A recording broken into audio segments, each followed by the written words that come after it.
지금 28명 들어와 계신데요. 자, 지금부터는 질의응답에 들어가겠는데요. 그 전에 우리 2018년도에 이제 남쪽으로 들어오신 우리 북녘 동포가 있어요. 우리 강문 선생님이라고 이 대외경제 일꾼이었다가 지금 한국에 들어와 계신데 좀 보충해서 북쪽의 이 사상 문화에 대해서 한 말씀 해주시고, 그리고 오늘 참여하신 분들의 질문에 대해서는 정 교수님하고 강문 선생이 함께 답변을 한번 하도록 하겠습니다. 강문 선생님 한 말씀 해주시죠. 네, 안녕하십니까. 강문입니다. 먼저 오늘과 같은 의미 있고 무게 있는 이런 모임에 초청해 주셔서 감사를 드리겠습니다. 전영선 교수님의 강의를 너무 감동스럽게 잘 들었습니다. 너무 완벽하셔서 제가 뭐 보충해 드릴 것이 있을까 싶을 정도로 너무나도 심도 있고 깊이 있게 숙지하고 계신 점에 대해서 다시 한번 탐구하게 됩니다. 비록 제가 뭐 북에서 살아오기는 했지만, 아마도 교수님처럼 더 체계적으로 이해가 되게 말씀드리기가 아마 힘들 것 같긴 하지만, 저의 개인적인 생각에 대해서 몇 가지 말씀드리겠습니다. 언변이 좋지 못한 측면을 좀 많이 양해해 주시기 바랍니다.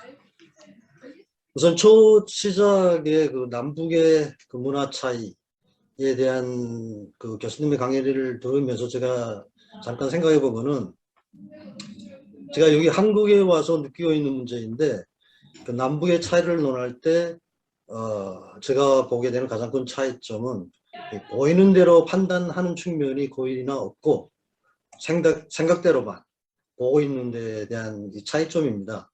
그래서 생각대로 보는 것도 혁신적인 안목으로 보는 것이 아니라, 또 현실적인 각도에서 보는 것이 아니라 과거의 구태한 생각으로 판단하고 있다는 점. 즉 과거의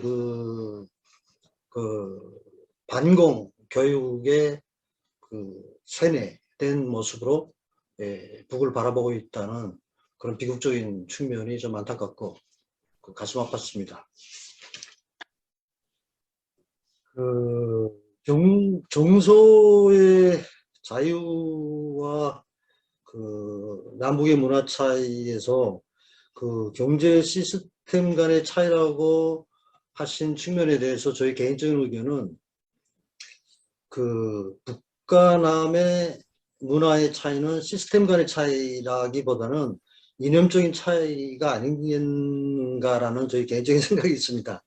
이에 따라서 달리 분석될 수도 있겠지만, 정치적 이념을 우선시하는 북에서는 문화를 인간개조, 사회개조의 수단으로 보지만 남에서는 자본의 수단으로 보기 때문에 문화의 차이를 경제적인 시스템 차이라고만 정의를 내리기는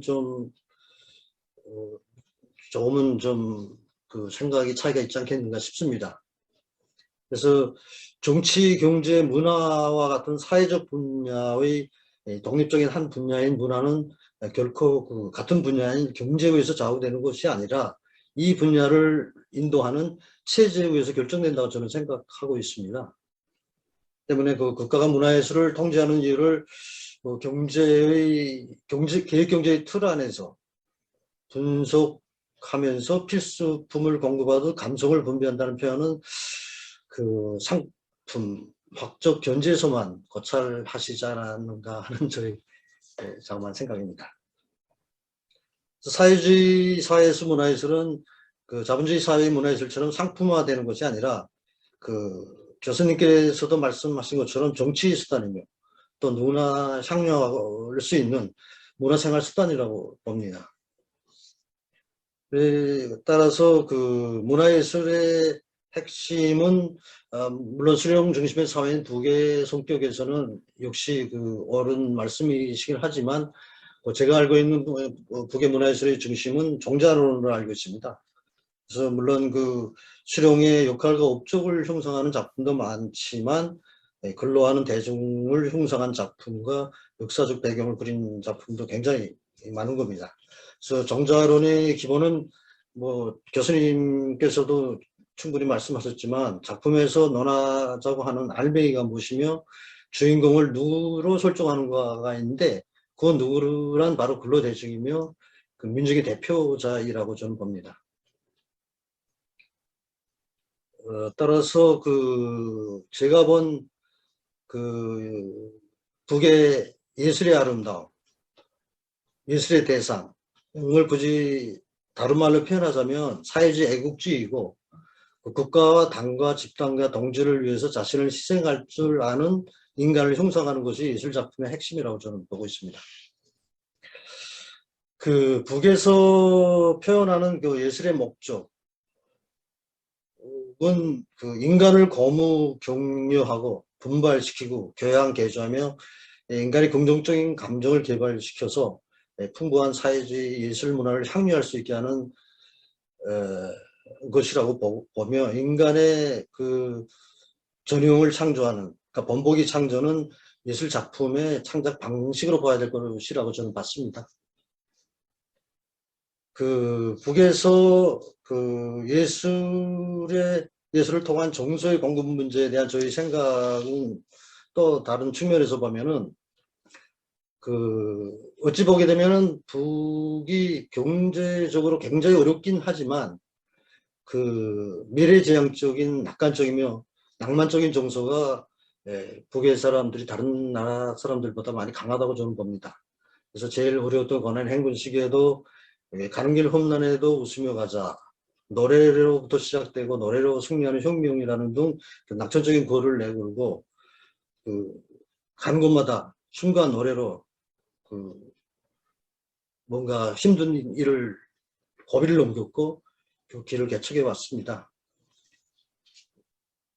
또 어떤 창작, 예술의 창작도 전문가들뿐이 아니라 그 개인들이 현상 음모를 고쳐서 당선돼서 창작되는 것들도 많고 또 그 공모자들을 놓고 보게 되면은 노동자, 농민, 군인, 학생, 공무원 등 누구나 참여할 수 있는 이런 무대이고 또 당선된 비전문가들인 경우에는 전문 대학에 보내서 교육도 주고 있는 그런 문화자 체계입니다. 그래서 인간의 정서라는 거는 북에서 인간의 정서는 사회생활 영역말이 아니라 그 개인적인 공감이라고도 말하고 싶습니다. 이상 저희 간단한 생각을 말씀드렸습니다. 감사합니다. 강문 쌤이 살짝 보충을 하니까 더 좋은 것 같습니다. 자, 지금부터는 한 말씀만 우리 중국에 대해서 중국 그 특색 사회주의 우리 유학 가서 16년 동안 살다가 오신 우리 김정호 박사가 계신데 한 말씀 먼저 해주실랍니까? 예, 제가 문화 전공은 아닌데요. 그래서 좀 상식적이고 일반적인 수준에서 제 이제 느낌만 잠깐 말씀드리면은 쭉 그 발제에 북한의 예술 문화에 대해서 이제 듣다 보니까 이 중국 문화와 많이 비교가 되는 것 같습니다. 그건 이제 경제에서의 그 차이점과도 많이 이제 유사한데, 그 중국이 이제 혼합 경제라고 하지 않습니까? 그리고 이제 북한도 물론 이제 시장을 부분적으로 받아들이고 있지만 아직은 주요하게는 단일한 이제 계획 경제의 중심이거든요. 그게 이제 이 정신적인 이 문화적인 현상에도 많이 반영이 되는 것 같아요. 그래서 중국의 문화를 보면은 단일하지가 않고 혼합 문화라고 표현할 정도로 다양한 이제 이 영역들이 구성이 됐고, 예를 들면 이제 이 사회주의 문화가 이제 존재하죠. 사회주의 문화. 그것을 이제 주류 문화라고 하고 중국에서는 이제 주선율이라고 표현을 하는데, 그걸 이제 중심으로 하는 이제 문화가 쭉 있고 장르에 있어서 보면 말이죠. 그 다음에 지금 이제 일반적인 이제 현대 문화, 이제 서구적인 문화, 이런 것도 이제 쭉 존재하거든요. 그래서 이제 다양한 음악 같은 데서도 보면은 그러지 않습니까? 이제 현대적인 그런 이제 서구적인 그런 팝송이라든가 뭐 이런 것들 이런 것들도 이제 많이 공연이 되고 다양한데 거기에 비하면 이제 쭉 이제 북한 같은 경우는 단일한 이제 그 사회주의 문화 요것을 중심으로 해서 쭉 유지돼 오고 있는 것 같아요. 그래서 이 중국 같은 경우는 이제 문화 정책이 백화정명이지 않습니까? 백화정명. 네. 이게 이제 원래 이제 56년도 그때부터 이제 정해졌던 건데 중간에 이제 문화 대혁명을 거치면서 이 단일한 이제 사회주의적인 문화로 됐다가 다시 이제 개혁 개방하면서 그 백화정명 노선이 이제 다시 복귀가 됐어요.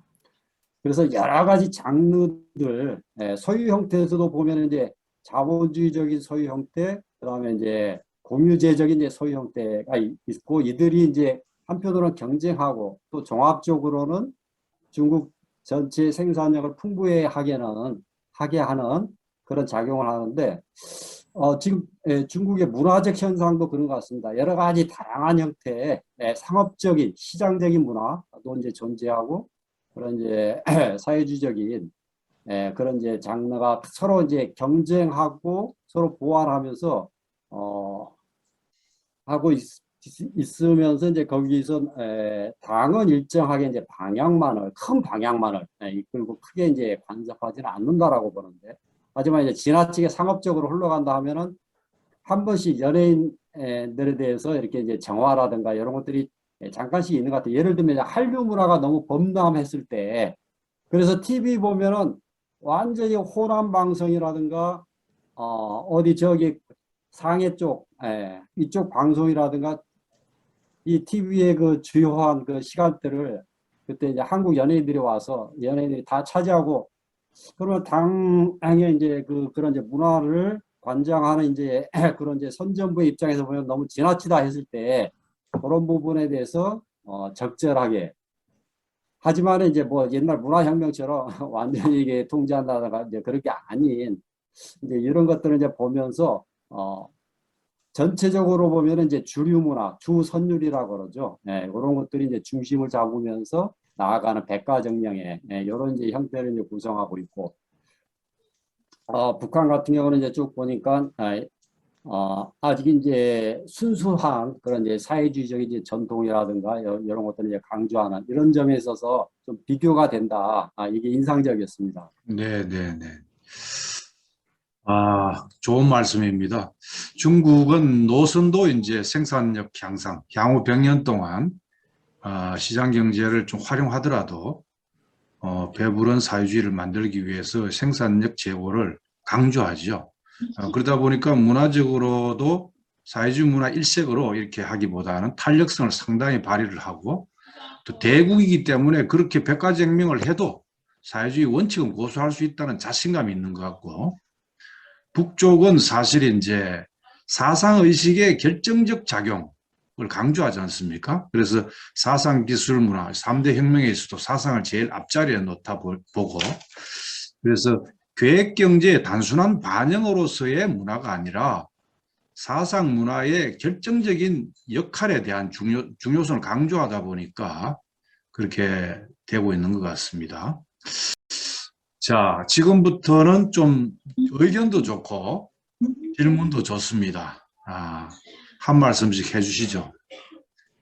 우리 공정호 선생님 한 말씀 해주실랍니까?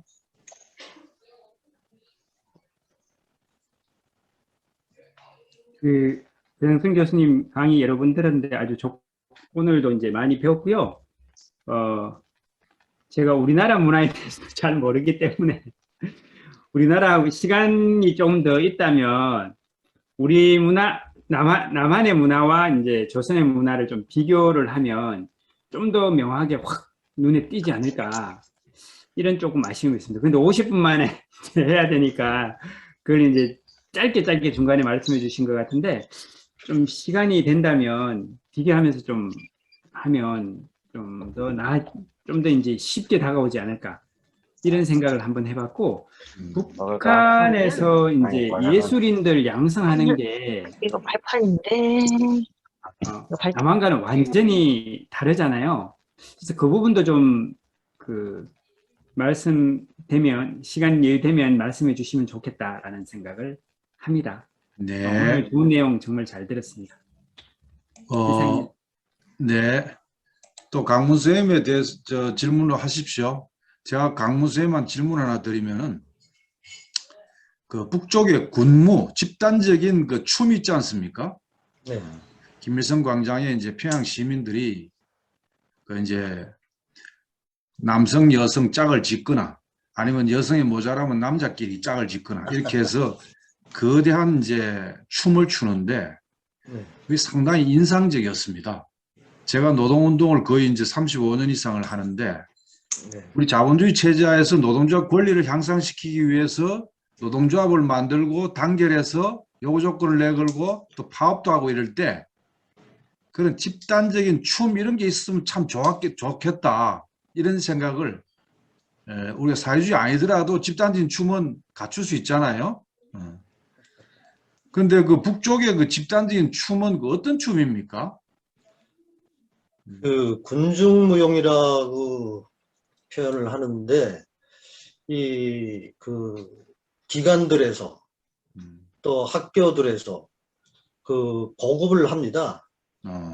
그러니까 저 학교들에서는 가해 시간에 또 직장들에서는 일을 끝내고 저 1시간 정도 이제 대중문화라든가 대중체육 오락 같은 그런 시간이 있습니다.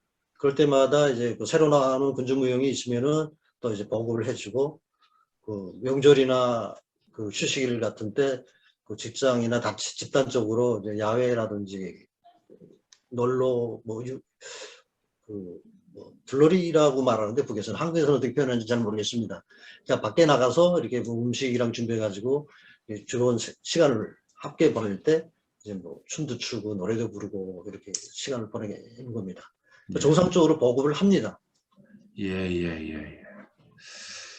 자, 의견이나 질문하실 분 손을 좀 들어주세요. 우리 사문어른 부위원장 황복연 선생님 한 말씀 하실랍니까? 저는 손을 들지는 않았습니다. 그런데 그 마이크를 좀 주셔서 그냥 뭐 문화나 어떤 미술, 예술 여러 가지 그런 내용들 너무나 잘 들었고요. 저는 이런 류의 그런 내용들을 들어본 적이 없어가지고 좀 색다른 느낌이 좀 들었습니다. 그래서 좀 다양한 이런 콘텐츠에 대해서 고민하는 것들도 좋은 시간을 좀 보냈다고 생각하고요. 좀 생뚱맞을 수도 있을 것 같긴 한데 단편적으로 모든 걸 다 확대 적용할 수는 없겠지만 그 코로나 시국에 북한의 이 동포들은 이제 어떤 그 체제 안에서 뭔가를 이제 저희 같은 경우는 마스크를 안 쓰면 뭐 어떤 뭐 시선들이 있다든지 또 뭐 이렇게 뭐 여러 가지 그런 것들이 있지 않습니까? 그래서 좀 그런 부분에 대한 정서나 이런 것들은 좀 어떤지가 제일 궁금하긴 했었어요. 그러니까 이런 질문이 적절한지도 모르겠지만요.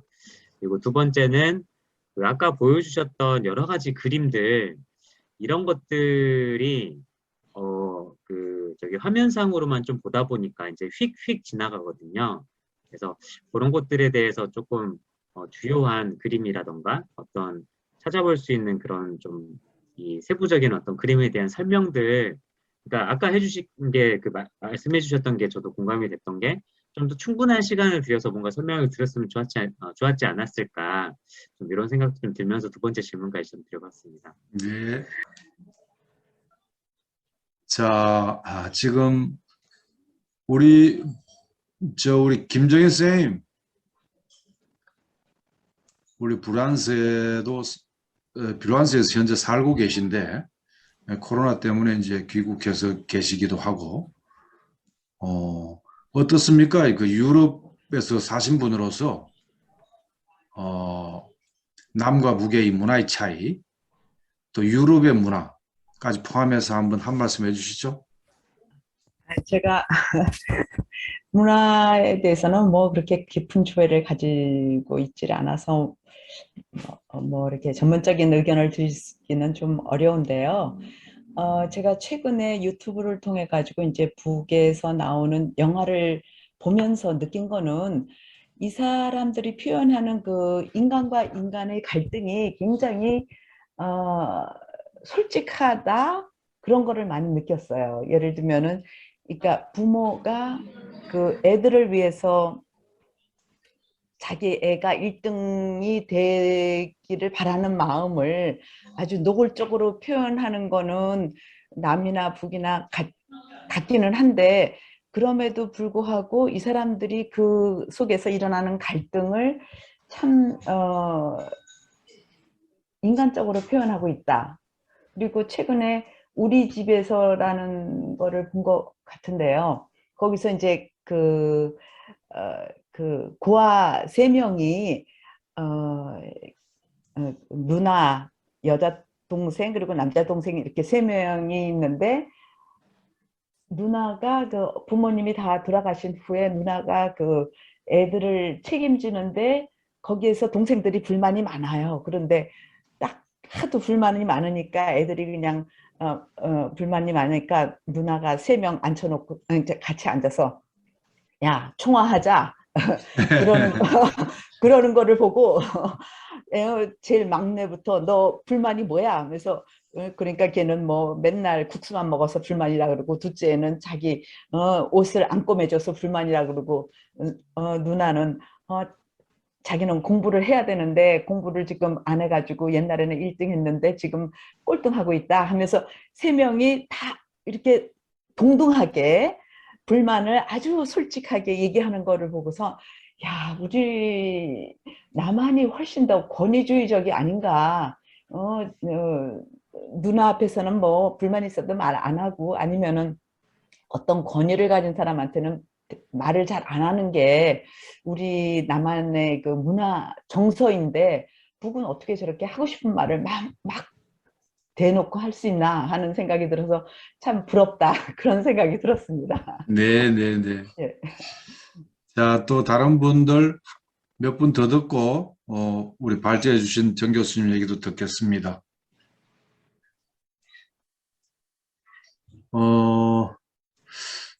그럼 제가 또 질문 하나 드리겠습니다. 이 남이나 북이나 이 가부장적 이 문화가 있다, 이런 지적이 참 많습니다. 근데 남쪽은 이제 여성들의 사회적 지위가 이제 약하죠.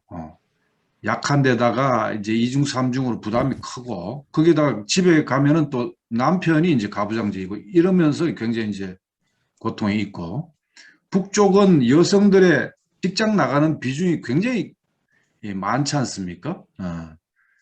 사회적인 위치라 이런 거는 상당히 동등하게 하려는 경향이 있지 않는가 생각이 드는데, 집안에서는 어떻습니까? 북쪽의 남성들의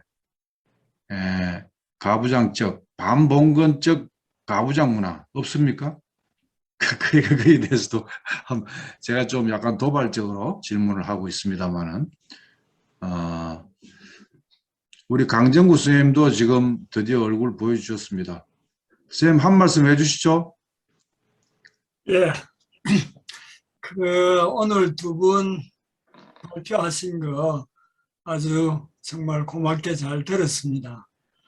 근데 저는 앞으로 우리가 통일이 됐을 때 남북의 이 문화적 이 차이라 할까, 여기에 대해서 좀 한편으로는 좀 긍정적인 참 좋은 측면이 있겠구나, 서로 결합이 되면은, 이런 이제 생각이 들고, 또 다른 한편으로는 야, 이거 좀 걱정이 되는 두 가지 양면이 있어요. 그러니까 우선은 긍정적이고 참 좋아지겠구나 하는 그런 생각을 하게 되는 거는, 남쪽은 사실 너무 이게 세계화, 그 다음에 교환 가치를 위한, 전적으로 뭐 돈 벌기 위해서 하는 이런 문화에 너무 쏠려 있잖아요. 그래서 북쪽의 공동체 지향적이나 민족이나 인민이나 대중성, 이런 게 남쪽이 좀 이 본을 받고 우리가 결합을 시켜야 될 부분이다. 근데 통일이 되면은 그런 부분이 서로 결합이 되면은 아주 뭐 1+1은 2가 아니라 3이나 4가 될 수 있는 그런 어떤 긍정적인 그런 측면이 있고 그런 점에서 굉장히 희망적이다. 이런 생각을 하게 되죠. 근데 또 다른 한편은 이게 지금 이게 지구촌이라는 게 완전히 세계화가 되어 가지고 이 그 침센 쪽이 이걸 장악을 하는 이런 구도인데 통일이 돼서 북녘도 여기에 그대로 그 뭡니까 소속돼서 그쪽으로 흐르지 않을 수 없는 그런 구도 속에서 북쪽의 그런 것들이 제대로 지켜질 수 있을까 하는 그런 이제 우려성을 상당히 많이 가져요. 근데 또 다른 한편 저는 그 중국의 움직임이 좀 의미심장하다고 보는데 요번에 공동부유를 내걸었잖아요. 거기서 세 가지 차원에서 이 프로그램을 진행을 하는 거로 이렇게 아마 계획을 세운 것 같은데 하나는 이제 시장경제 차원이죠. 자원의 효율적인 배분이랄까 이런 걸 통해서 그 어느 정도 효율성을 하지만은도 지역의 뭐 계층의 차이를 없애주는 이런 노력의 한 차원이 있고 그 다음에 국가 차원의 보편적 복지라든지 이런 게 있고 세 번째가 마음에 들어요. 그러니까 요번에 저는 뭐 굉장히 싫어하는 게 하루아침에 이게 뭐 붕 떠가지고 떼돈을 벌고 야구 선수들이나 이 무슨 운동 선수들이 엄청난 돈을 가지고 영화 배우나 TV 탤런트나 이런 친구들이 떼돈을 벌고 하는 이런 거를 저는 이게 자본주의 또 복권이 뭐 수백억 수천억이 하루아침에 생기고 이런 걸 이제 중국은 공동부유 차원에서 그런 거를 어느 정도 통제를 좀 강하게 하면서 그 도덕성이라 할까 공동체성이라 할까 이런 거를 강조를 하면서 부자들이 이웃 사람들을 위해서 자발적으로 헌신하는 이런 세 가지 차원을 하는데 이 세 번째 차원은 굉장히 공동체 지향적이고 도덕적이고 또 어떻게 보면은 사회주의에 가까운 이런 것을 중국이 강조하는 모습으로 가면은 앞으로 저는 중미 세력 교체기에서 중국이 아무래도 세계를 이끌어가는 그런 무대가 펼쳐질 텐데 그런 면에 있어서는 조금 이게 이 교환 가치를 위한 이 문화에 북쪽이 완전히 휩쓸리는 그런 구도는 아니지 않겠느냐 하는 데서 조금은 이제 위안을 받기는 한데 그럼에도 불구하고 저는 걱정이 되는 게 참 앞으로 좋은 면도 있겠지만은 또 잘못하면은 이게 북쪽의 그런 지금 인민성이나 민족성이나 대중성 이런 것들이 약해질 좀 그런 우려가 있지 않은가 이런 좀 이중적인 생각을 갖게 됐습니다. 정말 두 말씀 잘 들었습니다. 네, 아주 중요한 말씀입니다. 이 통일이 중요하긴 한데 그래서 이제 연합연방제 6.15 2항에 있는 통일 방안도 연방으로 이렇게 차이를 인정하고 좀 길게 보면서 통일로 가자는 것도 사실은 바로 그런 김일성 주석의 이제 모기장론 같은 경우도 이 사상 문화적인 이 침투가 체제를 위협하는 그런 요인으로 작용하기 때문에 그런 게 사실은 걱정이 되긴 되죠. 또 다른 하실 말씀 있는 분 없으면은 우선 발제자이신 우리 정 교수님이 한 말씀 해주시고 강문 선생님도 한 말씀 해주시고 또 이어가도록 하겠습니다. 예, 일단 뭐 문화에 대한 몇 가지 좀 개념을 조금 더 보완해서 말씀드려야 될 것 같은데요. 그 문화는 그 사회가 지향하는 가치관을 지향을 합니다. 제가 이제 뭐 사회주의하고 이제 시장을 얘기했었던 것은 그런 가치관을 어떠한 방식으로 유통하느냐의 문제였었고요. 당연히 이제 북의 문화는 이제 북에 지향하고 있는 가치관에 따라서 이렇게 되죠. 다만 이제 그것이 연행하는 방식이 시장이라고 하는 것을 형태를 통해서 이제 가느냐 아니면 계획이라는 구조로 이제 민들에게 유통되는 차이를 설명드렸던 것 같습니다. 그리고 국가가 다 관여해. 전 세계적으로 보면 국가가 문화에 관여하지 않는 나라는 없습니다. 그것은 뭐 미국이라 그래서 뭐 모든 것을 다 뭐 자유롭게 하거나 그러진 않죠. 다만 이제 어떤 방식으로 개입하느냐. 대부분의 이제 뭐 국가들은 창작은 지원하되 결과에 대해서는 관여하지 않는 방식을 택하거나 아니면 이제 창작부터 시작해가지고 이제 뭐 유통되는 과정까지를 다 이게 초월적으로 관여하느냐의 문제이기도 하고요.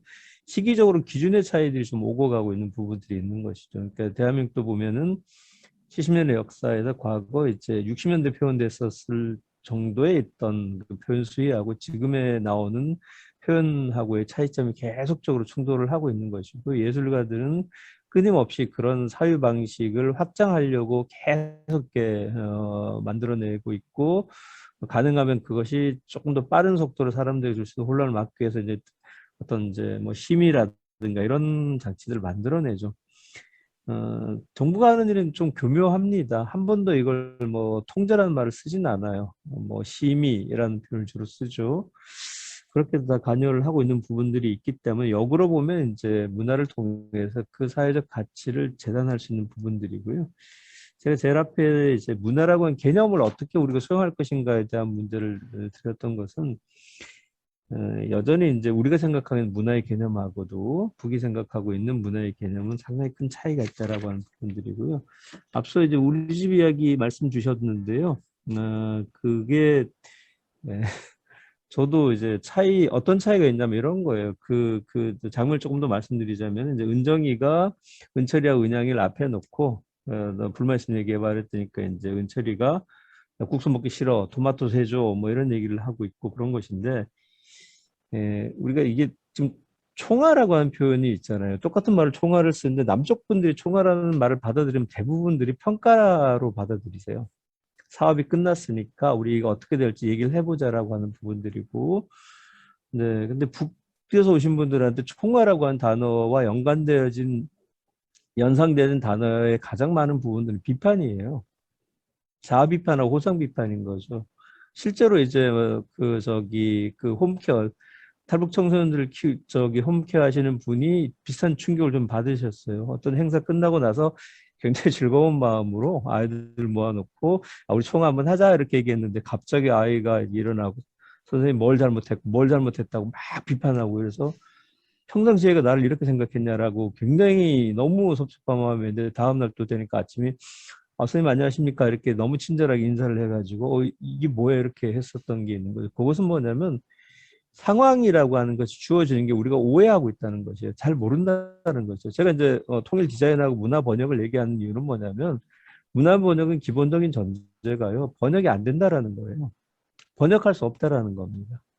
쉽게 얘기하면 우리가 고난의 행군이라고 하는 것이 어떤 상황인 알지만은 그 고난의 행군이 나의 개인들한테 어떤 영향을 미쳤는지를 직접적으로 체감할 수는 없다라는 것이에요. 우리가 이제 6.25 얘기를 아무리 설명을 해준다 그래서 아이들한테 밥을 굶기고 그때 뭐 주먹밥을 먹어봐라고 해도 그것을 체감으로 받아들이지 못하는 것처럼 요즘 청년들이 고민하고 있는 스펙 문제, 진로 문제에 대한 고민을 우리가 아무리 이해한다고 해도 세대 간에는 그걸 인정하기 어렵다, 받아들이기 어렵다라고 하는 부분들이요. 그래서 이제 번역은 번역할 수 없지만 그 자체로 인정해줘야 된다라고 하는 부분들이 있는 것들이죠. 그것은 뭐냐면 사회 언어의 기능이 달라져서 그래요. 기본적으로 우리 사회는 여전히 언어라고 하는 것이 소통의 기능을 상실한 지가 이미 오래됐습니다. 대부분의 외교 언어잖아요. 정말로 속 깊은 얘기를 하기 위해서는 굉장히 많은 전제들을 해야 됩니다.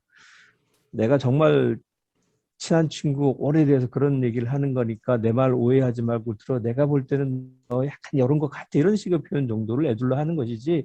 야, 너 이런 거 왜 그래? 이렇게 하진 않아요.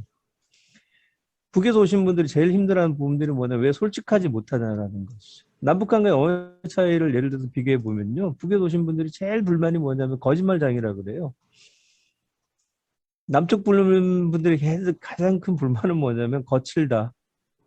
공격적이다라고 하는 거예요. 왜냐하면 사회에서 공동체 사회를 오랫동안 해야 되는 사회, 직장도 갖고 학교도 갖고 사회도 갖으면 언어로서 정확하게 전달해줘야 됩니다. 그 기능 자체가 다른 거예요. 정보를 전달하고 거기서 일을 해결하고 끝내버리는 게 가장 효율적이기 때문에 언어가 갖고 있는 기능이 그렇게 됐던 것이고요. 우리는 이미 외교어가 됐어요. 부드럽게 얘기를 하죠. 시킬 때도 야, 너 이거 해라고 하는 사람은 거의 없습니다. 김 선생 이거 해주세요라고 물어보는 형식을 띄고 있죠. 다 청유형이죠. 괜찮으면 이거 좀 해줄 수 있을까? 이렇게 얘기를 하고 있죠. 사실은 가를 열고 닫고, 야, 이거 너가 해라고 하는 것이 들어가 있는 것이죠. 그럼 기본적으로 사회 구조가 이미 달라졌기 때문에 그렇고, 그렇게 되는 건 뭐냐면, 우리 사회가 공동체가 깨졌어요. 같은 직장 내에 살다가도 언제 어떻게 다시 만날 수 있을지 모르게 됩니다. 그러니까 나에 대해서 웬만하면 애둘러서 상처를 주지 않게끔 표현하는 것이고요. 내가 그렇게 애둘러서 얘기를 했는데, 못 알아들은 건 내 책임이 아니라고 하는 회피의 전략도 있는 것입니다. 생각보다도 남북한 간의 문화 차이는 꽤 많은 부분에서 차이가 나고 있고, 그래서 이 부분에 대한 것들이 향후에 굉장히 큰 중요한 문제가 될 수 있다고 하는 것이고요. 독일에서 통일되고 난 다음에 동서독 청년들한테 물어봤어요.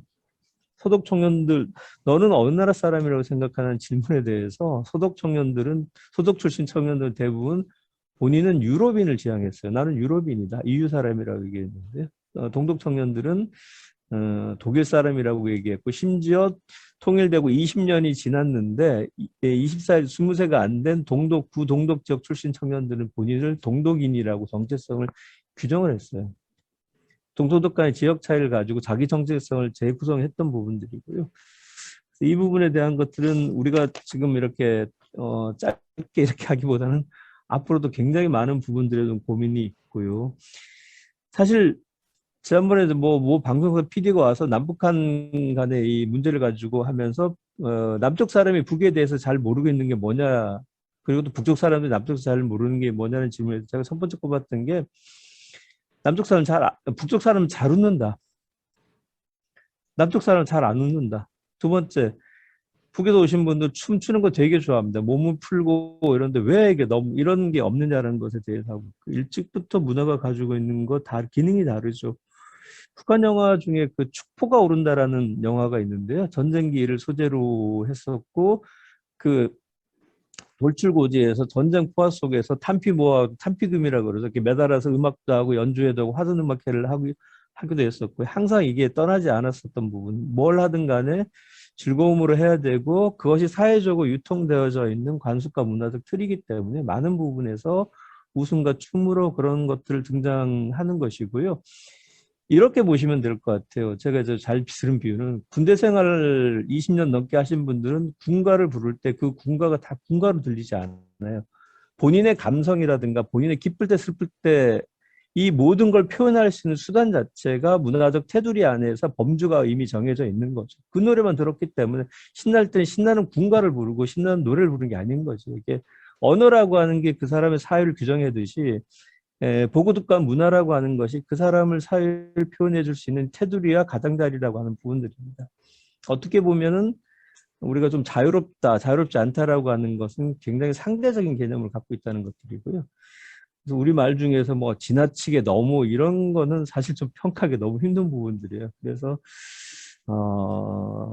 문화라고 하는 건 정리해서 말씀드린 그 사회가 포용할 수 있는 범주 안에서 움직이는 부분들이기 때문에 개인적 가치를 측정하기 어려운 기준들을 좀 가지고 있다. 보통 이제 이런 거예요. 국가 같은 경우에도 국가 행복 지수라는 걸 이렇게 막 척도를 합니다. 그래서 뭐 정화된 물을 마실 수 있거나 여러 가지 지수들이 있는데 객관화할 수 없는 지표들이 있죠. 그건 뭐냐면 개인이 느끼는 사회적 만족도라고 하는 부분들이고요. 개인이 느끼는 만족도로 가지고 국가 행복 수준을 따지면 뭐 부탄인가 하는 나라가 1인 걸로 알고 있습니다. 네, 그런 상대적인 여건인데, 자본주의 방식으로 사회를 규정하려고 해요. 어찌든 자국이 우수하다는 걸 드러내려고 합니다. 저는 그 방식의 하나가 올림픽 같은 게임이라고 보고 있고요.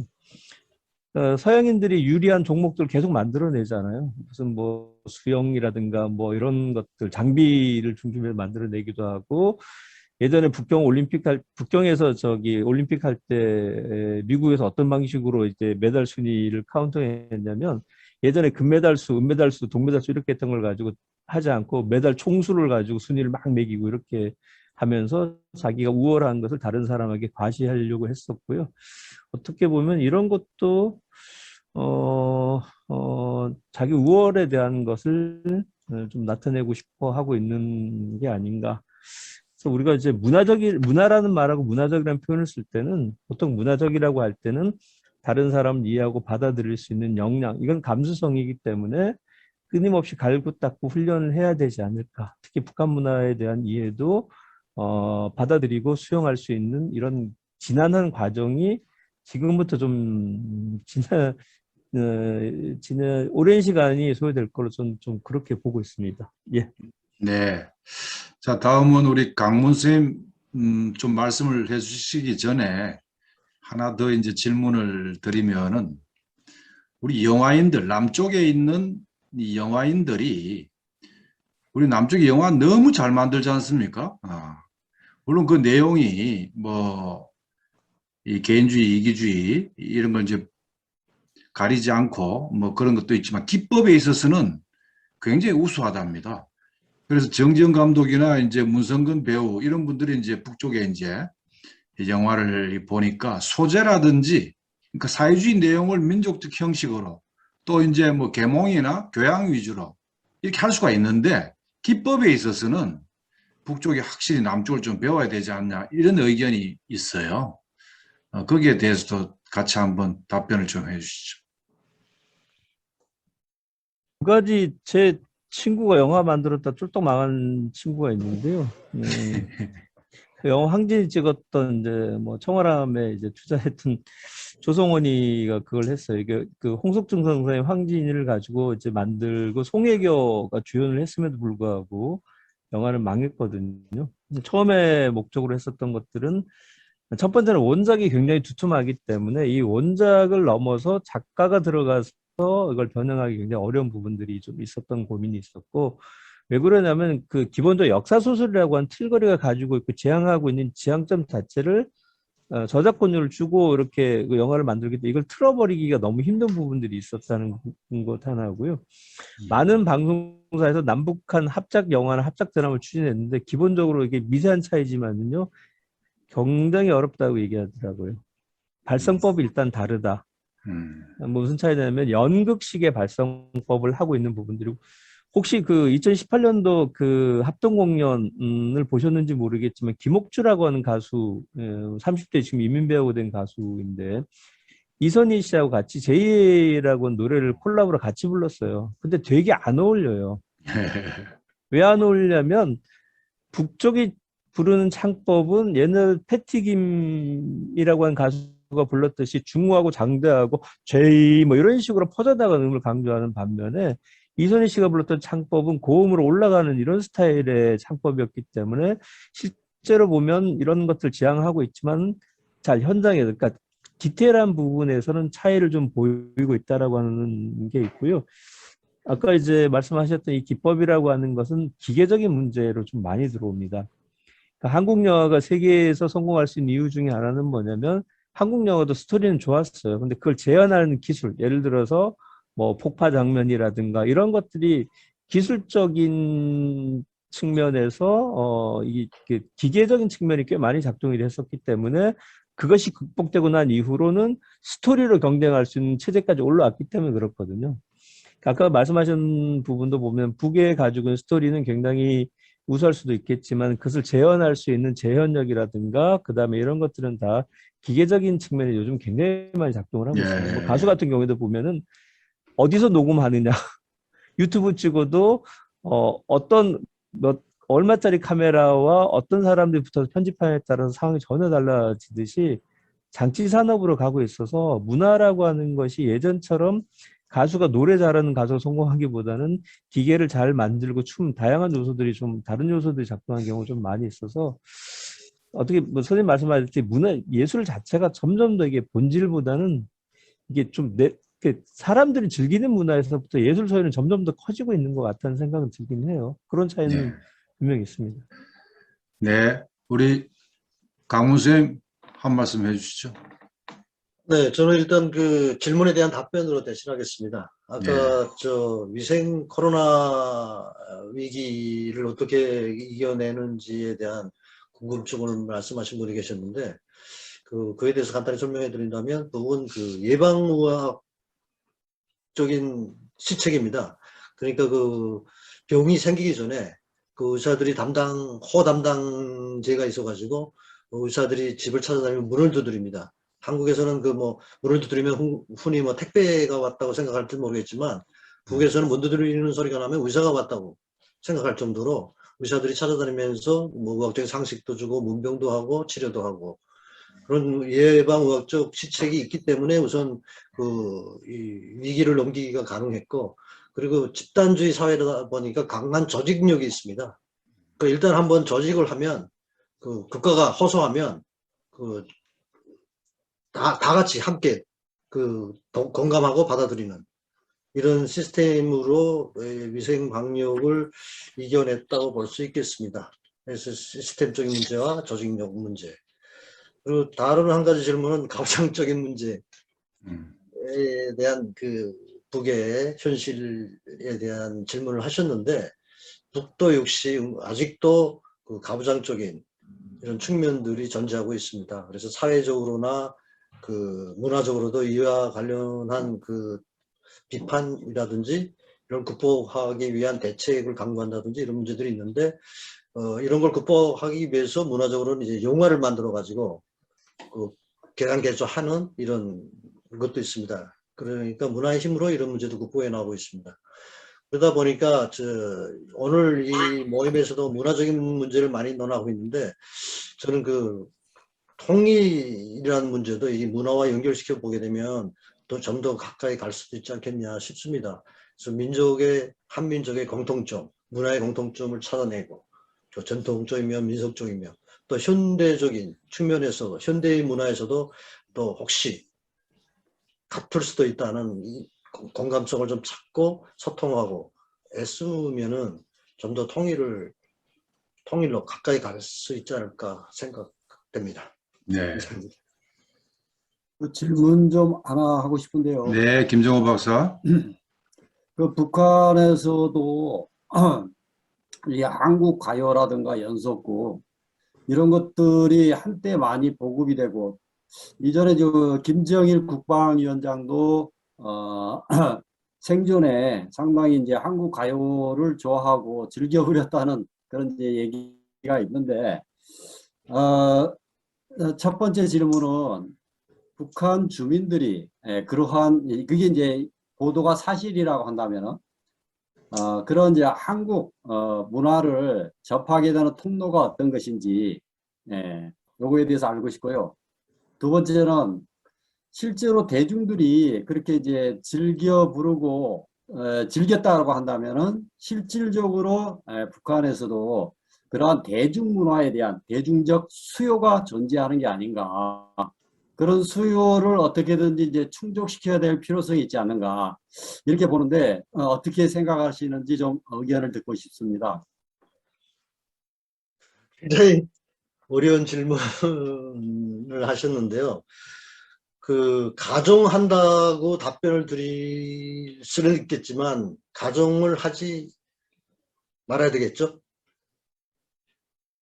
그러니까 문화적인 보급이, 한국 문화의 보급이 어떻게 이루어졌는가, 실제 있었는가라는 질문이 아니셨습니까? 처음. 예, 첫 번째가 그거죠. 네. 일단 사회주의 사회에서는 자본주의 문화의 침투를 부인합니다. 부정합니다. 원칙적으로는. 그렇지만 국가가 공개적으로 보급은 하지 않았지만 개인적인 그 루트로 뭐 이를테면 제가 이제 뭐 가령 해외 저 친척 방문을 갔습니다. 중국에 갔다가 접해가지고 그게 좋으니까 뭐 가지고 들어와서 머리만 버는 게 아니라 또 다른 지인들한테 빌려도 주고 이렇게 돌려가면서 봅니다. 그런데 그 내용이 반정부적이며 또는 뭐 폭력적이며 뭐 색정적이며 이런 내용이 아닌 이상 뭐 크게 뭐 통제는 하지 않지만 장려도 하지 않습니다. 일단 접해놓은 이후에 북의 주민들의 감정은 아마도 같은 민족이어서 그런지 굉장히 호의적입니다. 그 노래도 많이 좋아하고요. 특히 그 트로트 가요 같은 거는 굉장히 좋아합니다. 많이 불려지기도 있고 심지어 그게 그 계몽기 가요라는 그 가요로 노래방 같은 데서도 널리 불려지기도 합니다. 굉장히 좋아합니다. 앞으로 통일이 되면 네. 너무 더 같이 함께 공유할 수 있다고 보아집니다. 네. 예. 조금 더 말씀드리자면 좀 이제 수용될 수 있는 문화적 범주가 좀 있거든요. 예, 그 예. 말씀하셨듯이 이제 그 아마 남쪽 가수 중에서 북쪽에 가서 인기를 얻을 수 있는 가수를 꼽자면 뭐 백정이 저는 제일 잘 스타일이 맞지 않나라고 생각이 좀 들고요. 그 외에 윤도현 밴드는 굉장히 열심히 불렀긴 했지만은 목소리나 스타일이 창법이라든가 이런 게 잘 적응이 안 될 수 있는 부분들이 있고 드라마도 다 그런 건 아니고요. 역사류 많이 좋아하시거든요. 왜냐하면 역사에 대한 그 이끌림이 굉장히 좀 강한 구조. 그 다음에 이제 되게 보면 이제 좀 순수하고 이런 유에 대한 이제 친연성이 좀 강하고요. 드라마 중에서 이렇게 잘 안 통하는 것도 꽤 있어요. 뭐 그 중에서 좀 이렇게 뭐 전달할 때 이제 예를 들어 뭐 강문 선생님이 가시더라도 요거 볼만한 거다라고 이제 선택하는 선택지가 있고 그렇게 이제 한번 걸러진 것이 이제 그래도 이제 볼만하니까 하는데 뭐 전혀 보고 나면 낯설어하는 것도 꽤 있을 겁니다. 최근에 오해되는 건 뭐냐면 왜 남쪽에 이렇게 가족 관계가 복잡하고 다 암으로 죽냐 뭐 이런 얘기도 나오기도 하고 있고요. 그렇습니다. 네. 또 질문 있습니까? 네, 김정인 선생님. 예, 감사합니다. 기회를 주셔서. 강문 선생님한테 질문하고 싶은데요. 아까 그 총화 얘기를 조금 더 하면은, 한국에서는 이제 그, 탈북 청소년을 같이 돌봐주신 분한테 그렇게 비판적인 내용을 하면은 막 그분이 감정도 상하고 마음이 많이 아프시고 막 그랬을 텐데, 북에서는 그런 비판적인 내용을 들으면은 어떻게 그거를 사귀나요? 어떻게 그거를 받아들이나요? 네, 굉장히 아프긴 합니다만 받아들여집니다. 수양 정도를 표현하는 게, 수양 정도를 분석하는 게 받아들이지 못하고 거기서 반박하는 분들도 있습니다. 이거 억울하다, 아니다, 뭐 이렇게 거부도 하고.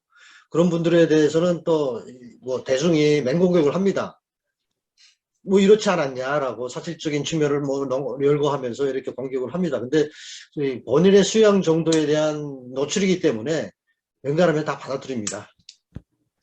근데 신하들. 북쪽 영화를 보면은 네. 비판을 받고 이제 안 내려간다. 접수가 안 되는 사람에 대해서는 당위원장이, 당 세포 책임자가 꼭 개별 만남을 해가지고 위로도 하고, 집단적으로는 비판을 해놓고는 이 잘 수용이 안 되는 사람이 있을 경우는 그 노련한 사람이 찾아가서 달래고 격려하고, 이게 다 단련되는 과정이고 다 네 좋으라고 하는 일이라고 설득하고 이러는 영화 안에 그런 모습들이 있거든요. 그 한 가지 질문 더하면 금요노동 토요학습이 계속 정연하게 잘 되고 있습니까? 네. 음, 특히 그 사무원들에 한해서 금요노동은 의무적입니다. 그러니까 그 금요노동이라는 게 왜 생겼는지 잘 아시겠지만, 사무원들이 하루 종일 사무실에서 사무를 보다라면 육체를, 건강을 해칠 수 있다라는 우려로 국가가 의무화하기로 적용한 겁니다. 근데 이전 사무원들이 그게 너무 재미나는, 그러니까 노동 강도가 그리 높지 않고 몸이나 풀 수 있는 정도의 일감을 줍니다. 그리고는 또 점심 식사랑 뭐 싸워가지고 즐거운 시간 보내고 그러니까 누나 다 나가고 싶어 합니다. 오히려. 네. 그 토요학습은 정치학습이라고 말할 수도 있지 않겠습니까? 이제 토요일 날에 그 단체별로 이제 그 저 생활청화, 좀 네. 자아 비판하는 그런 생활청화 같은 그 주 생활청화라는 생활청화를 하고 생활청화 끝나면 강연 같은 그 말하자면 이제 정치적이라든지 뭐 이제 뭐 시대적인 문제를 가지고 이제 강연을 주고 그다음에 뭐 정치학습을 좀 합니다. 네. 이거는 뭐 거의 체계화된 겁니다. 네. 한 가지만 더, 저 우리 공정호 선생님 먼저 질문하시죠. 네. 이게 그 오늘 내용하고 조금 다를 수도 있는데 문화라는 측면에서 제가 한번 말씀드리고 싶은데 최근에 북한 관련된 강연을 2개를 들으면서 이제 느꼈던 부분이 있어서 그런데요. 공통적으로 하나는 북한에서 내려오신 여성인데 생활을 하다가 좋은 사람을 만나서 같이 결혼을 했다라는 거예요. 그러면서 이제 얘기하시는 게 북한에는 남편이 있고 그리고 남한에 또 먼저 온 애들이 있고 딸이 있고 이렇게 하는데 북한에 남편이 있는 것과는 별개로 여기 와서 좋은 사람 만나서 결혼했다라고 얘기를 하시는데 그 뉘앙스 자체가 그게 별로 이제 아무렇지도 않게 느끼는 거죠. 좋은 사람 있으면 만나서 결혼하면 되지 뭐 이런 느낌이었다라는 게 하나 하고 또 하나는 또 남자분인데 그분이 뭐 이러저러 해가지고 남한으로 내려왔어요. 탈북을 하면서 애는 데리고 왔어. 애는 데리고 왔는데 부인은 북한에 남아 있는 거예요.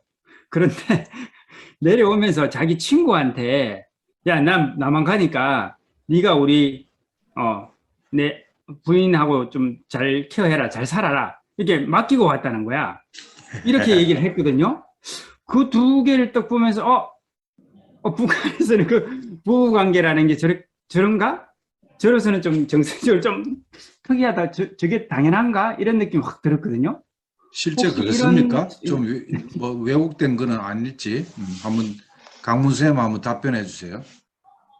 네, 그 뭐 저도 굉장히 부끄러운 사람 중에 한 사람으로서 이 문제에 대해서 어떻게 단언할 수는 없겠지만 원래 우리 민족의 미풍양속이라고 해야 되겠는지 이런 측면에서 놓고 볼 때는 아니라고 저는 봅니다. 그리고 그 혹시 뭐 탈북한 그 북녘 분들이 굉장히 뭐 3만 명이 이른다고 알고 있는데 그분들이 꼭 북을 대표한다고는 보시지 않아 주셨으면 하는 바람입니다. 예, 그렇게 짧게 압축적인 의미를 담아서 답변을 대신하는 걸로 하겠습니다. 자, 우리 김원식 선생님, 예, 예, 예. 예, 한 말씀 해주세요. 늦게 들어왔고 그러다가 이제 말씀 들으면서 그 강문 선생님도 좋고 처음 발제하신 선생님 아무나 답하셔도 좋은데 제가 알기로는 49년도에 그 북쪽에 인민공화국이 생기면서 제일 먼저 한 것 중에 하나가 예컨대 조선조 때부터 있었던 신분제 용어들을 정리한다는 의미에서 상대방에 대한 호칭을 동무, 선생, 동지 뭐 예컨대 단순화시켜가지고 그렇게 애들 부르게 하기로 했는데 뭐 우리 다 알다시피 남쪽 같은 경우 예컨대 얼마나 상대의 사회 경제적인 어떤 조건에 따라서 호칭이나 어미나 이런 것들이 얼마나 많이 다루고 있습니까? 그래가지고 생활 속에서 그렇잖아도 그 유교 문화가 그 아주 그 하이라키가 생활 속에 은연중에 항상 심지어는 예컨대 나이부터 어린아이들도 나이부터 물어보고 그러잖아요. 그러면서 한 달이라도 먼저 태어났으면 내가 너 형이다 그러면서 어쩌고 그런 어떤 그 유기적인 뷰로크라시가 생활 속에 남쪽 같은 경우 아주 찌들어 있죠. 그런데 아까 제가 처음에 말씀드렸던 동무, 동지, 선생 예컨대 그래서 그런 신분제 호칭을 타파시키고 최대한 단순화시키고 해서 했던 초창기 그 건국했던 제가 알기로는 그게 이제 김두봉의 가장 큰 역점으로 제가 알고 있는데 지금 강문 선생 같은 경우 제 얘기가 제 전달이 잘 됐나 모르겠는데 예. 북쪽에서 생활 속에서의 남쪽 같은 어떤 일종의 위계 문화 같은 거 있죠. 그리고 그런 게 호칭 있는지. 문제 이런 거 어떻게 남쪽 와서 생활하시면서 비교해 볼 때 북쪽은 어떻습니까? 예. 저 호칭에서 나타나듯이 위계, 무시 이런 뭐 네. 현상이 없는지 북쪽에도. 네, 제가 예, 예. 답변해야 됩니다. 네. 네. 뭐 당연히 뭐 북에도 그런 게 없지 않다고 단언할 수는 없습니다. 뭐 잘 아시겠지만 뭐 북도 사람이 사는 세상이고 그 사회주의 사회 자체도 그 공산주의로 가는 과도적인 사회입니다. 그러니까 흠도 있고 여러 가지 부적절함들도 많이 있지만 종이가 더 우세하다고 저는 봅니다. 그래서 옳은 원칙이 있기 때문에 종이가 더 독세하지만 약간한 부정의도 있다고 저는 봅니다. 그러니까 그 옳지 않은 측면도. 그럼에도 불구하고 이제 김원식 선생님이 지적했듯이 네. 동무, 선생 네. 이런 호칭으로 일반화되어 있잖아요. 네, 맞습니다. 근데 남쪽에서는 한 살만 많아도 막 선후배 찾고 이런 게 많거든요. 네네. 북쪽도 선후배 많이 찾습니까? 그런 경우는 거의 그렇게 흔하지는 않습니다. 그래. 그 차이를 말씀하시면 돼요. 예, 네. 이 시간이 이제 많이 지났는데 저는 강문 선생님한테 하나만 더 질문 드릴게요. 지금 협동조합 관리를 분조를 만들고 포존 담당제를 만들었단 말이에요. 네네. 이건 이제 평균주의를 이제 극복하고 생산력을 집단적 경쟁 속에서 높이기 위한 방편으로 이렇게 했는데 네. 그 제도를 도입한 이후에 이제 생산력이 많이 높아졌다고 합니다. 네네네. 그러나 이제 개인적 경쟁은 절대로 붙이지 않지만 집단 간의 경쟁은 활성화시키는데 네. 그거는 이제 과거 이제 김일성 주석 시대 때는 이 정치적, 정신적 동기부여를 거의 압도적으로 강조를 많이 했단 말이죠. 네.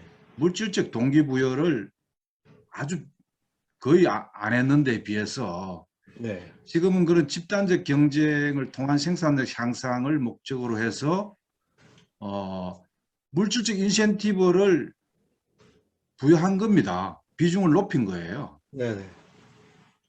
자, 그건 뭘 말해주냐 하면은 아까 방금 얘기했듯이 공산주의로 가는 사회주의 과도기라고 얘기를 했는데 인간 개조, 북쪽에서 그렇게 강조하는 사상 개조도 한도 끝도 없는 거 아니냐.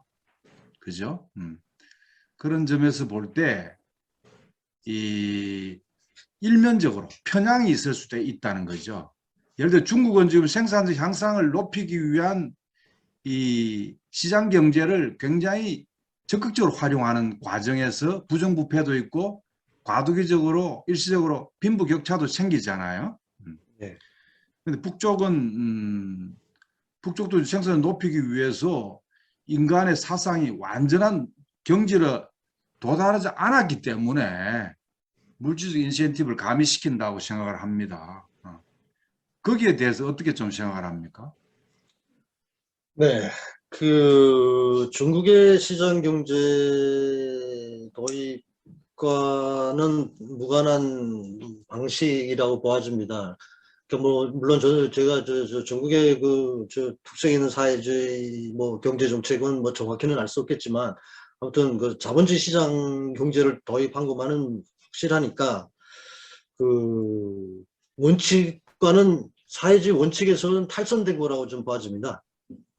그렇지만 북에서는 사회주의 원칙을 유지하면서 위기를 극복하자고 보니까 과도적인 이런 단계를 설정했다고 합니다. 이제 뭐 파전 담당제라든지 독립치산제라든지 시장의 도입이라든지 그러니까 농민 시장으로부터 지금 시작된 시장, 그 시장의 도입이라든지 이게 잠정적인 그러니까 뭐 임시적인 과도적인 단계에서의 임시적인 시책일 뿐 앞으로는 반드시 극복돼야 될 그런 거라고 저는 보아집니다. 그리고 또 극복될 수 있는 가능성도 있고. 강문 선생님 상당히 원칙적으로 지금 입장을 견지하고 왜냐하니까 북이 원칙을 양보했으면 이미 전에 양보를 했어야 됩니다. 그 아직까지도 원칙을 거부하는 거는 그 원칙으로 무조건 그 실현을 성사시키겠다는 그런 확신이 아닌가 싶습니다. 지금 미국이나 그 뭐 국제연합 세력의 반북 세력의 연합 세력의 제재라든지 뭐 이런 그런 앞살이 아니었다면 북이 아마도 지금 경제적으로는 굉장히 앞서 나갔을 수도 있을지 모릅니다. 뭐 중국에 체제 위협이 없는 조건 하에서 부분적인 네. 탄력성은 북쪽도 네. 발휘하는 것 같습니다. 네네. 자, 시간이 지금 이제 10시입니다. 사실 강문 선생님이 이제 북쪽에 오래 살았고 이 대외 경제까지 담당했기 때문에 정치 경제 사상 문화 모든 북쪽의 모든 면에 관해서 한 2시간 정도 우리가 질의응답을 해도 좋을 것 같아요. 그런 기회를 앞으로 가질 수 있을지 한번 검토는 해보겠습니다. 지금 이제 10시 이렇게 됐는데 이 질문을 안 하고 도저히 안 되겠다 하시는 분 있으면 얘기해 주시고 우리 정용일 선생 음소거 해 주시고 우리 평화철도 정책위원장 정용일 선생은 민족 21이라는 거기에 이제 편집국장도 하시고 통일운동 오래 하신 분입니다. 예, 죄송합니다. 제가 애들 재우고 오느라고 잠시 중간에 빠졌다가 뒷부분에 들었는데 의견과 질문입니다. 네. 그래서 전영선 교수님하고 강문 선생님한테 흔히 이제 북에 대해서 강연을 다니다 보면 그런 그 모순된 지점을 발견하게 돼요. 예를 들면 공통점을 지향할 것이냐. 야, 남과 북이 5,000년을 함께 살고 70년 헤어져 살았는데 뭐가 달라졌냐. 뿌리는 같다. 이런 의견이 있고 변화는 인정해야 된다. 다른 건 다른 거고 공통점은 또 그 나름대로 우리가 찾아내는 게 아니냐. 이런 게 이제 부딪히는데 제가 10년 전에 주한 몽골 대사 게렐하고 이제 인터뷰를 했어요. 의견입니다. 이 사람이 이제 이력이 참 독특한데 학교를 어딜 나오냐면 김일성 종합대학 조선어 문학부를 나왔어요. 우리말을 잘 하죠. 그 다음에 조선 몽골 대사로 부임을 합니다. 거기서 아마 한 10년 가까이 근무를 했던 것 같은데 그 직후에 한국 몽골 대사로 이제 파견이 되어 왔어요. 제가 궁금했습니다. 남해도 살아보고 북에도 살아봤으니까 어떻느냐. 남과 북이 뭐가 같고 뭐가 다르느냐. 근데 첫 마디가 그랬어요. 똑같더라. 뭐가 똑같더냐. 근데 처음 한 말이 이 성질 급한 거는 똑같더라. 이렇게. 그러니까 공화국의 속도전과 남조선의 빨리빨리 이거 똑같은 거다. 얼마나 사람들이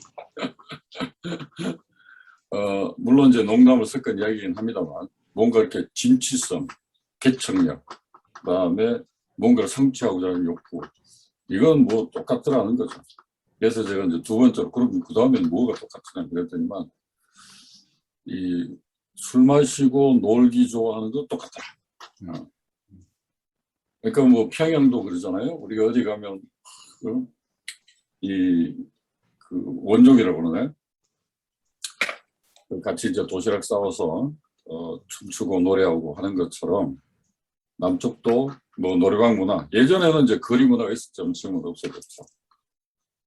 세 번째 그럼 마지막 또 똑같은 게 뭐냐 그랬더니 눈물이 좀 그렁그렁하면서 하는 게 사람들이 참 정이 많더라.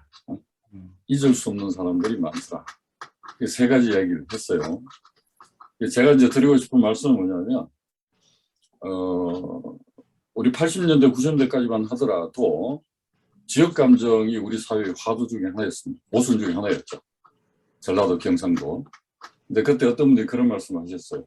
야, 내가, 저도 뭐 대구 출신이고, 아내는 광주 출신입니다만은, 이 사회적으로 비정상적으로 그 강조되는 측면이 있다. 형제 간의 차이가 오히려 더 크지. 전라도 경상도 차이 이거 별로 크지 않은 건데 이 지배 세력이 의도적으로 강조하고 부풀린 거 아니냐. 그래서 제가 이제 드리고 싶은 질문은 그런 겁니다. 차이점 달라지는 건 맞죠. 사유주하고 저분주하고 똑같을 수가 있나요? 그 차이는 인정하되 제가 이제 두 분께 드리고 싶은 질문은 그러면 우리가 구동존이라고 할 때 남과 북의 공통점을 찾아서 그 씨앗을 잘 키워서 통일의 원동력으로 만들어 나가기 위해서 어떤 공통점을 찾아 나갔으면 좋겠는지 한 가지씩만 좀 네. 예시해 주셨으면 합니다. 예. 네. 지금 각각 우리 정 교수님하고 강문 선생님이 네네. 이 질문을 답변하는 것으로 해서 오늘 마무리를 했으면 좋겠습니다. 정 교수님부터. 예, 제일 처음에 이제 그 꺼냈던 게 차이라는 기준을 어떻게 누가 갖고 누가 결정하냐에 따라서 이렇게 좀 달라지는 부분이 있다고 봅니다. 그 얘기는 이제 인간이라는 측면에서 보면 전 인류가 공통으로 느끼는 거죠. 저는 이제 코로나 팬데믹이 역사적으로 한반도 통일을 기여할 수 있다고 한다는 것은 남북이 똑같은 인간이라고 하는 것을 가르쳐 준 거라고 보고 있습니다. 그 이전까지 대체로 보면 전쟁이라고 하는 것이 물리력을 동원해서 영토를 빼앗고 점령하는 형태의 전쟁의 유산을 가지고 있었다고 한다면 기술 전쟁의 시대가 있었고요. 그런데 2020년부터 2년 동안은 인류가 맞이하게 될 문제들은 공통의 문제들인 것이죠. 질병, 그다음에 기후변화, 환경오염과 함께 맞서야 된다라고 하는 인간이라는 존재라고 하는 측면에서 공통성을 다 가지고 있는 부분들이고요. 지역 감정 말씀드리면 크게 보면 영호남이 부각이 돼서 그렇지 영남 지역에 가보면 대구 다르고 안동 다르고 그 지역에 또 가고요. 그 동네 들어가면 이 동네 다르고 저쪽 동네 다르고 다 한 거죠. 그거는. 우리 시각이 그동안 70년 동안 관행적으로 봐왔었던 게 남북만 봐왔기 때문에 그런 것 같아요. 지금 문제는 세대들은 뭐냐면 우리 밑에 그 국민소득 1000달러가 안 됐던 700, 800대 봤었던 관점의 통일 관점하고요. 지금 적어도 3만 불에 들어가서 봤었던 이 관점은 기준이 너무 차이가 많이 납니다. 그래서 우리가 지금 지나치게 남북 문제를 다다 보니까 남북이라고 하는 것만 가지고 이렇게 얘기를 하고 있고 저도 강의하다 보면 그런 얘기를 해요. 북한이 요즘 뭐 앱으로 짜장면 시켜 먹고 그럽니다. 진짜냐 그런데 전 세계가 다 그래요. 보편성을 갖고 있는 거거든요. 이게 스마트 혁명이라든가 이런 것들은 전 세계들이 다 일어나고 있는 지형의 문제들이고 아프리카 추장들도 만날 때 휴대폰을 만나고 다 하는 거잖아요. 근데 북한이 뭘 했다는 굉장히 특별하게 보는 거죠. 그게 이제 분단이라고 하는 것이 고착되어서 사물을 볼 때 남과 북 두 가지만 비교하는 관점을 좀 가지고 있는 게 오히려 역설적인 공통성이 아닌가 싶은 생각이 좀 드는데요. 인간이라는 관점에서 접근해야 되지 않느냐. 먹고 사실 아까 얘기했던 것도 그래요. 정이 많은 민족이라 그러는데요. 전 세계 민족은 다 정이 많아요. 가서 살아보면 그렇지 않은 부족도 별로 없어요. 다 살다 보면 다 정이 있고 저는 예전에 이제 그 공항에서 받았던 충격이 뭐였냐면 그 노랑머리의 외국인이 눈물 흘리는 거 보고 외국 사람이 눈물을 흘리나라고 생각했던 기억이 있었던 것 같습니다. 그 나하고 다른 존재로 봤었던 내면의 시각이 있었던 것 같고요. 그래서 차이를 좀 내가 이해 못하는 부분들에 대해서 이해할 수 있는 감성을 가져야 된다라고 보고 있고 공동성이라고 하는 건 다 똑같은 인간이라는 거죠. 한 3일 정도 가서 말 섞으면요 서로 말이 섞이는 걸 체험한 적이 있었어요. 남쪽 분이 북쪽 말 흉내내고 따라하고 북쪽 분이 어느 순간에 남쪽 말을 하는 것을 보고 너무 오랫동안 떨어져 있었지만 쉽게 할 수 있는 동력이 남아 있구나. 그 동력을 잃지 않도록 자주 만나는 게 중요하다고 보고 있습니다. 같이 먹고 같은 걸 좋아하고요. 여전히 민족적 기반이라고 하는 공통성 남아 있는 것 같습니다. 네. 네. 강무세. 네. 제가 생각해 본 거는 굉장히 그 타산적인 한국 국민들과의 소통이라든지 이해를 합치려면은 경제적인 교류가 더 문제지, 더 우선적이지 않겠냐 싶습니다. 제가 며칠 전에 그 초등학생을 만났는데 초등학생이 이야기하기를 통일이 되면 어떻게 교육을 주느냐 하고 물어봤더니 선생님이 말씀하시기를 통일되면은 북이 못 살아서 이제 많은 비용을 투자해야 되기 때문에 한국의 그 경제적인 수준이 더 떨어진다. 그러니까 굳이 통일할 필요가 없지 않겠냐라고 교육을 줬다고 합니다. 근데 저는 반대로 생각하거든요. 서로 윈윈입니다. 북이 원료, 질 좋은 원료를 제재 때문에 해외에 싼 값으로 팔고 있거든요. 그거를 대한민국하고 정당한 가격으로 거래가 됩니다. 그러니까 북도 이익이 있을 거고 또 해외에서 비싼 값으로 싸들이는 원료를 싸들이니 차라리 북에서 육로로 원료를 구입하면 한국도 덕을 보지 않겠냐. 저는 이런 측면에서 볼 때 서로가 교류가 시작만 되면은 그게 통일로 가는 첫걸음이며 강력한 추진력이 되지 않을까 싶습니다. 예, 좋은 말씀입니다. 시간이 이제 많이 지나서 아까 이제 강정우 선생님이 중요한 말씀을 하셨습니다. 북쪽이 가지고 있는 북쪽의 인민들, 우리 동포들의 그 순수함, 이런 것들은 계속 개선이 되고 발전을 시키면서 또 이제 또 걱정되는 거는 이 교류 협력하고 연대연합하는 과정에서 좋지 않은 게 들어가 가지고 그걸 또 억제할까 봐 또 한편 걱정이 있어요.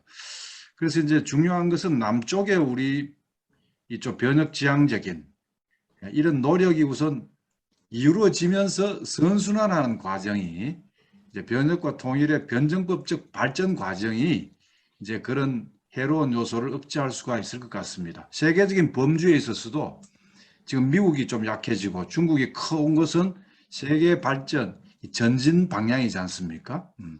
그리고 외적 변수도 능동적으로 활용하고 우리 민족끼리 공통점을 부지런하고 교육열 강하고 놀기 좋아하고 그런 것들이 또 경제적 번영을 가져온다는 경제 교류를 앞세워서 확인을 하고 검증을 하고 이런 과정을 거치면은 충분히 장점을 살리고 단점을 억제하는 이런 과정으로 갈 수 있으리라고 믿습니다. 오늘 밤 잘 주무시고 또 좋은 기획으로 만나도 되겠습니까? 박수 치고 마무리하겠습니다.